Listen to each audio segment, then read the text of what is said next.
Coffee पीना कई लोगों को पसंद होता है। एक कप स्ट्रॉन्ग कॉफी पीने के बाद शरीर में ताजगी आ जाती है। कई लोग दिन की शुरुआत एक कप स्ट्रॉन्ग कॉफी से करना पसंद करते हैं, तो कुछ लोग दिन में किसी भी समय कॉफी पी लेते हैं।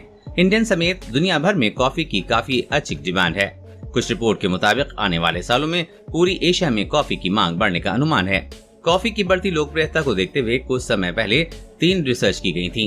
इन रिसर्च में बताया गया था कि कॉफी पीने से हार्ट हेल्थ को काफी फायदा हो सकता है और उम्र भी बढ़ सकती है। रिसर्च में ये भी बताया गया था कि हृदय रोग, हृदय गति रुकने, हृदय गति की समस्या या किसी भी कारण से मरने का जोखिम भी 10 से 15% कम हो सकता है।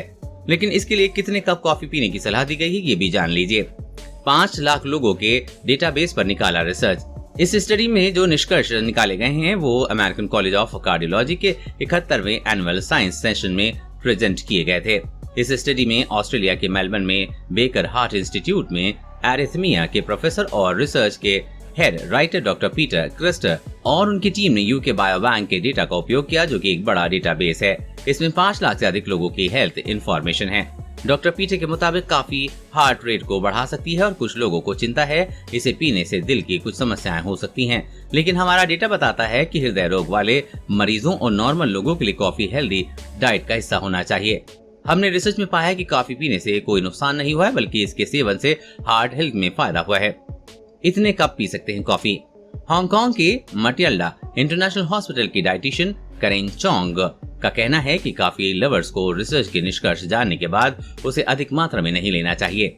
रिसर्च से निकले हुए निष्कर्ष उपयोगी हैं, लेकिन इस पर और अधिक रिसर्च की आवश्यकता है। तब तक मैं किसी की भी हार्ट की सेफ्टी के लिए कॉफी पीने का बढ़ावा नहीं दूंगी। मैं कहूंगा कि दिन में 2 या 3 कप कॉफी पी सकती हैं। 2 से 3 कप कॉफी से लगभग 200 मिलीग्राम कैफीन होता है। इन लोगों को नहीं पीना चाहिए कॉफी। करेन चोंग का कहना है कि अमेरिकी फूड एंड ड्रग एडमिनिस्ट्रेशन भी प्रतिदिन 400 मिलीग्राम से अधिक कैफीन की सिफारिश नहीं करता है, जो लगभग 4 से 5 कप कॉफी के बराबर होता है। यानी आप दिन में 4 कप से अधिक पीते हैं तो आपको डीकैफिनेटेड कॉफी पीना चाहिए। इसमें कैफीन युक्त कॉफी की तुलना में लगभग 97% कम कैफीन होता है। करेन चोंग आगे कहती हैं कि जो लोग कैफीन के प्रति संवेदनशील होते हैं उन्हें कॉफी और अनकैफीन युक्त ड्रिंक से पूरी तरह से बचना चाहिए, क्योंकि कैफीन हार्ट रेट बढ़ाने का कारण बनता है और इन्हें चिड़चिड़ा बना सकता है। मैं बच्चों और वयस्कों को कॉफी पीने की सलाह नहीं देती, क्योंकि कैफीन उनके नर्वस और कार्डियोवैस्कुलर सिस्टम पर नेगेटिव असर डालता है। यदि कोई महिला प्रेग्नेंट है या स्तनपान कराती है तो वो भी दिन में 1 या 2 कप से अधिक कॉफी न पिए। यदि आप सीने में जलन से पीड़ित हैं तो भी आपको डीकैफिनेटेड कॉफी ही पीना चाहिए, क्योंकि कैफीन गैस्ट्रिक एसिड का उत्पादन करने के लिए पेट को उत्तेजित करता है। कॉफी पीने से पहले ध्यान रखें ये बातें। करेन चोंग ने आगे कहा है कि कॉफी हड्डियों के स्वास्थ्य को काफी प्रभावित कर सकती है।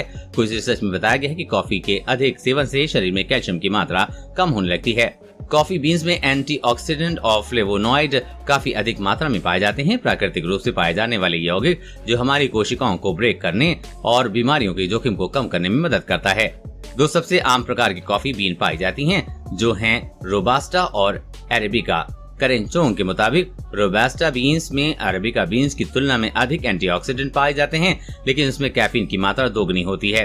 इसलिए हमेशा ताजी पिसी हुई कॉफी का ही सेवन करना चाहिए। लेकिन कॉफी पीते समय इस बात का ध्यान जरूर रखें कि कॉफी बीन्स को बहुत लंबे समय तक या बहुत अधिक तापमान पर न भूना गया हो, क्योंकि ऐसा करने से एंटीऑक्सीडेंट की मात्रा कम हो जाती है। अगर कॉफी पीने के फायदे लेने चाहते हैं तो कॉफी में दूध मिलाकर पिएं, लेकिन ध्यान रखें कि कॉफी में क्रीम और चीनी न मिलाएं।